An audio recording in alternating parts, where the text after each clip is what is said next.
Assalamualaikum warahmatullahi wabarakatuh.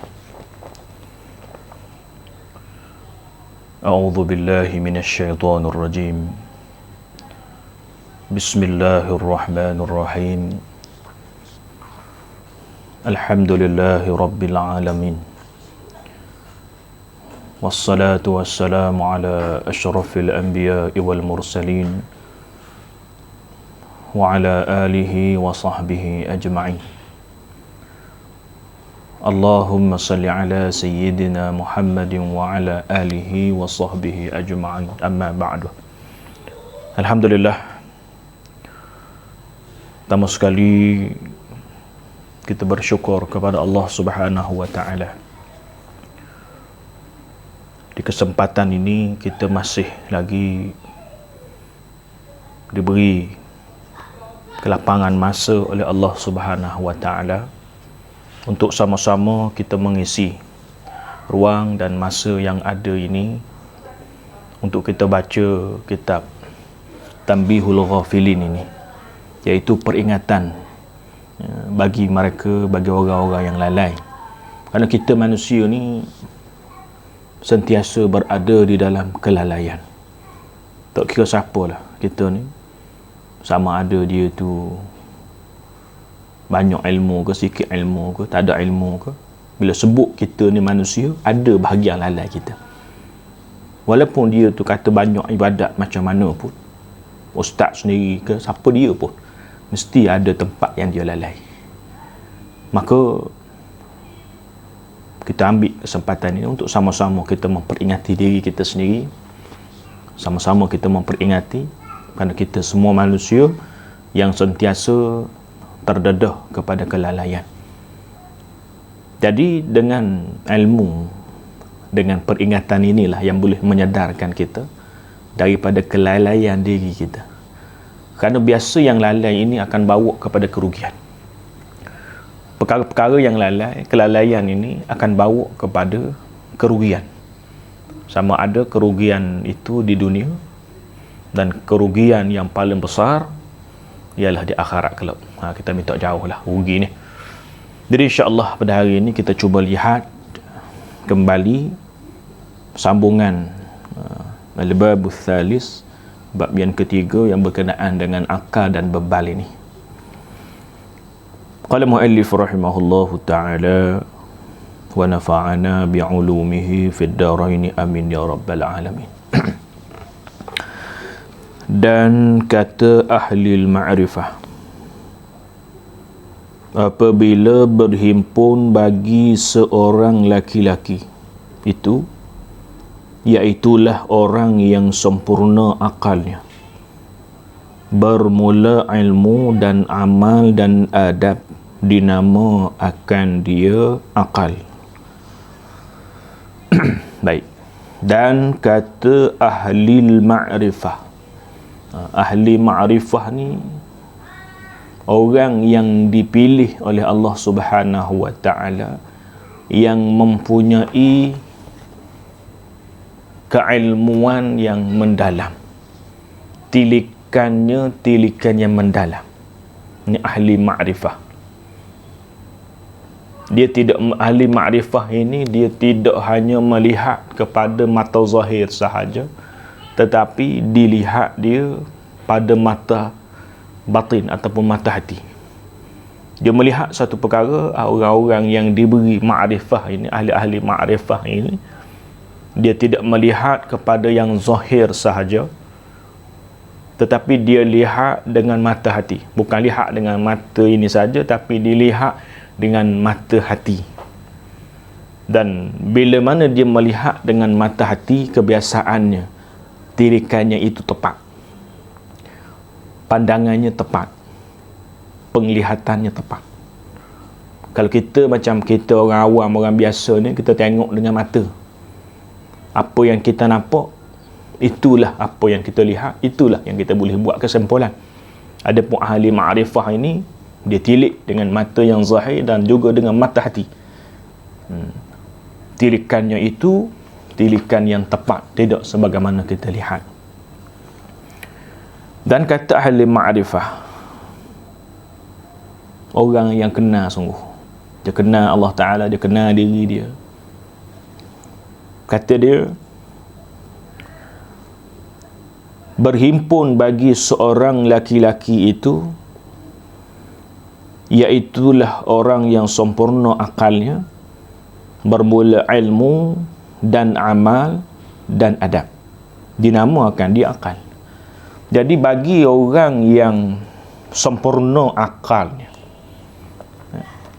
bagi orang yang berakal, bagi orang yang sempurna akal dia, warah sungguh, orang ini berhimpun,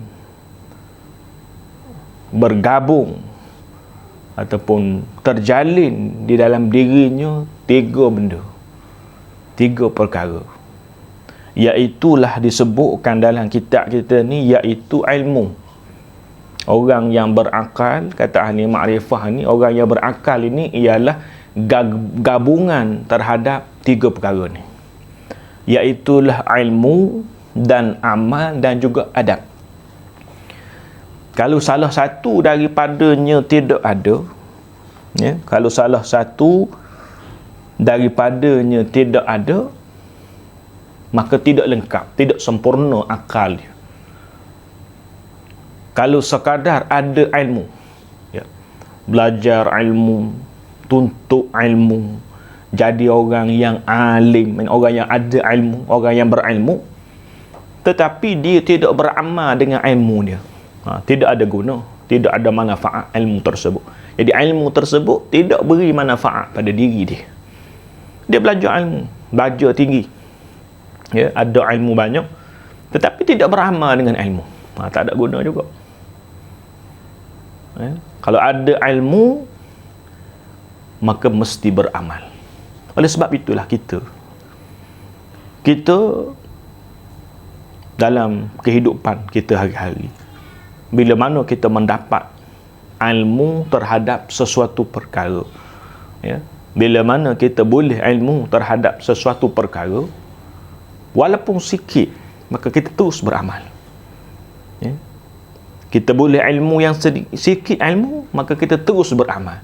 Kita boleh ilmu berkenaan dengan, contohnya, kelebihan zikir subhanallah wa bihamdihi subhanallahil azim. Kita boleh ilmu berkenaan dengan contohnya. Maka bila mana kita tahu tentang kelebihan berzikir dengan subhanallah wa bihamdihi subhanallahil azim ini, maka kita terus beramal hari-hari. Sehari kita biasakan beramal, berzikir dengan 100 kali, 200 kali ataupun lebih.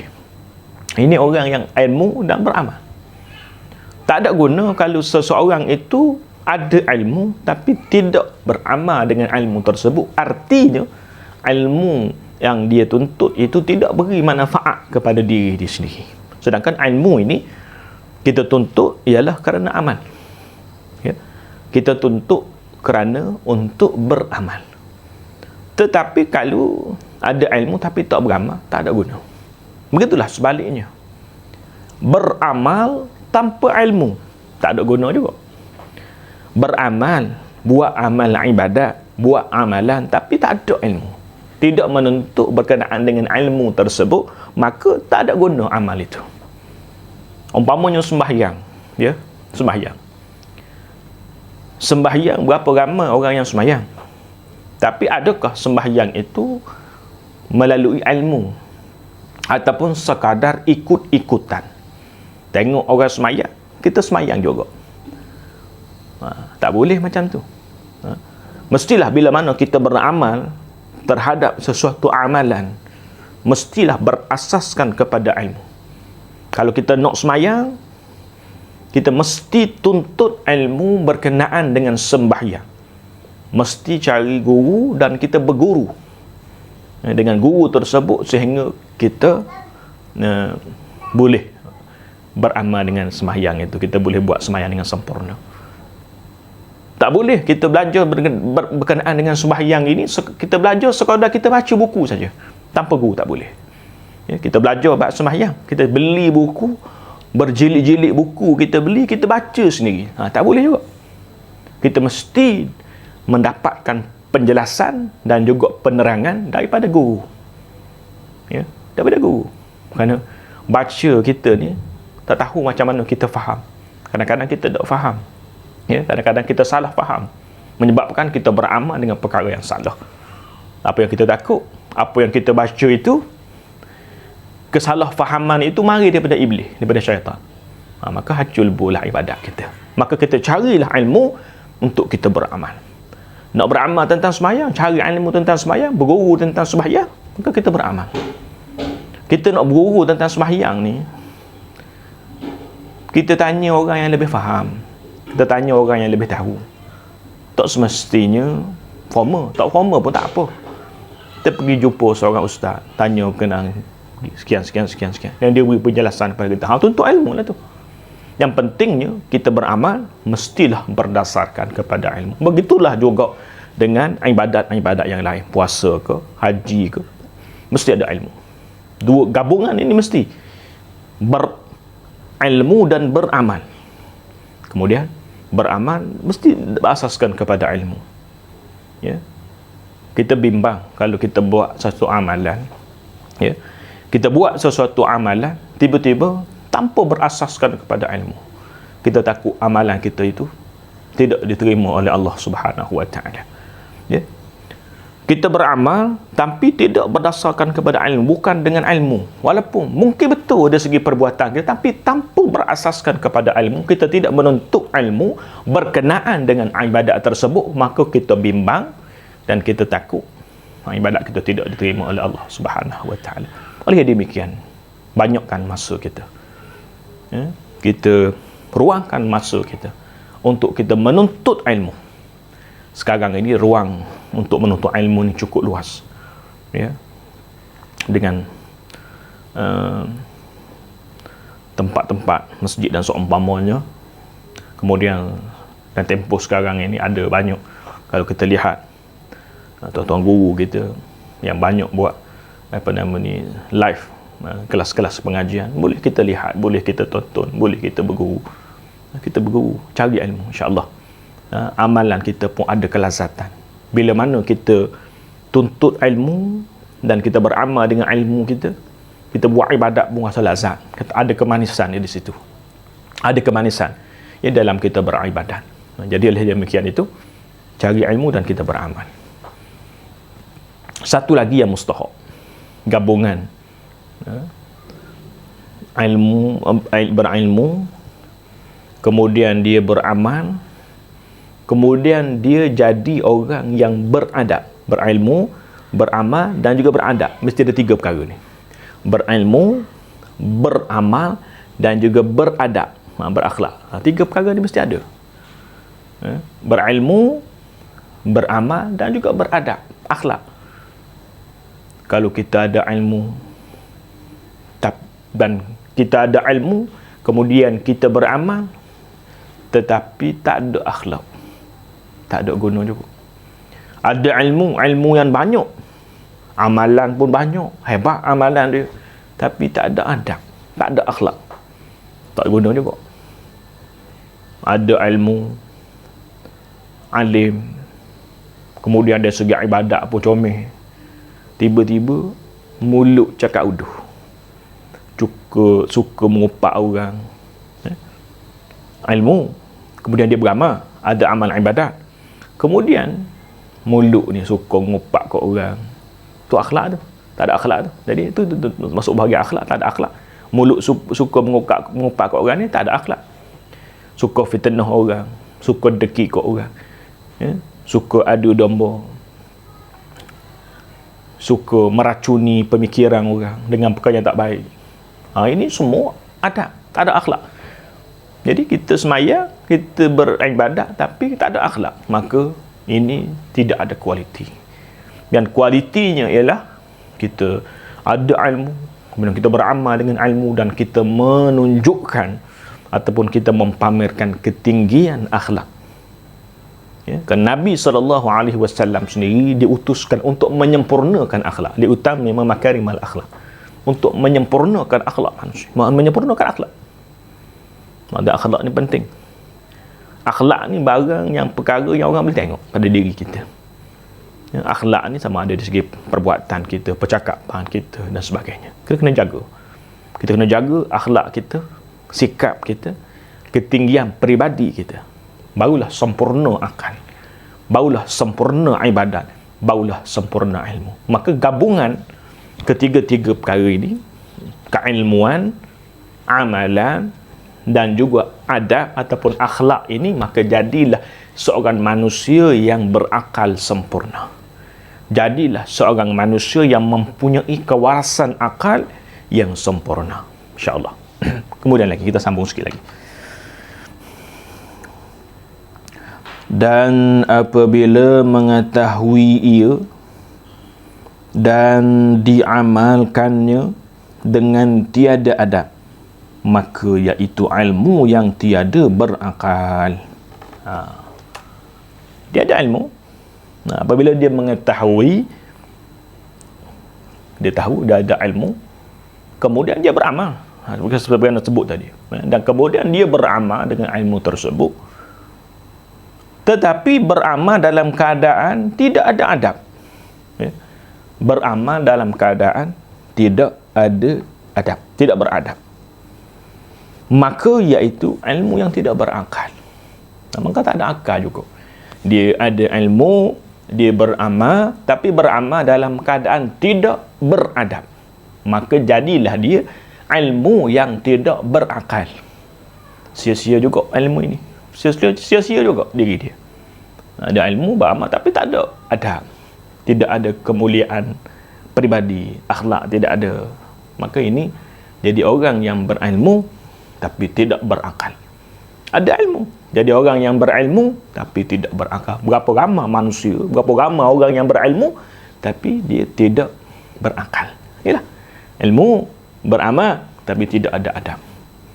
Cerca orang, mulut cerca orang, maki hamu orang, fitnah orang, sebar kebencian dan seumpamanya. Maka ini orang yang tidak ada adab. Maka kita jauhi, ya. Kita jauhi sikap yang seumpama itu, kita jauhi, ya, perbuatan yang seumpama itu, kerana amat dikeji. Sebab itu dalam Islam ilmu yang wajib dituntut 3 perkara, ya. Dalam Islam ilmu yang wajib dituntut ada 3 perkara. Pertamanya ilmu tauhid, ilmu kita nak kenal Tuhan.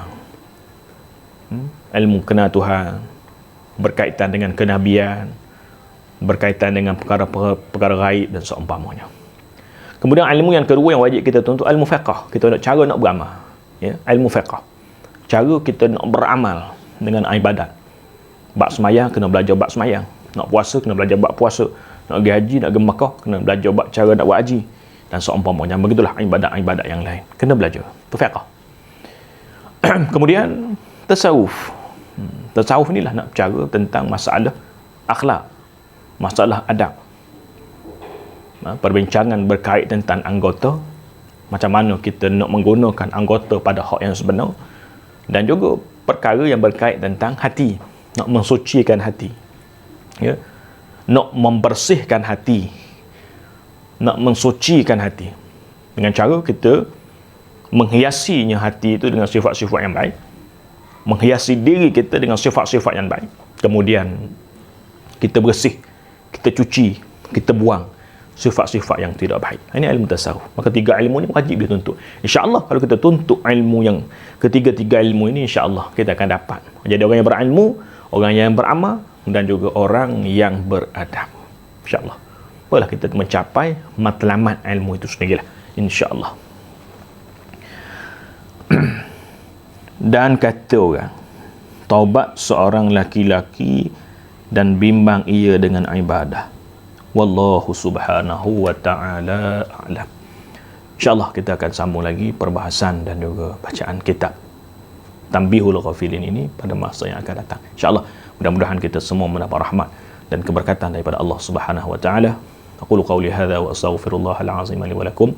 Assalamualaikum warahmatullahi wabarakatuh.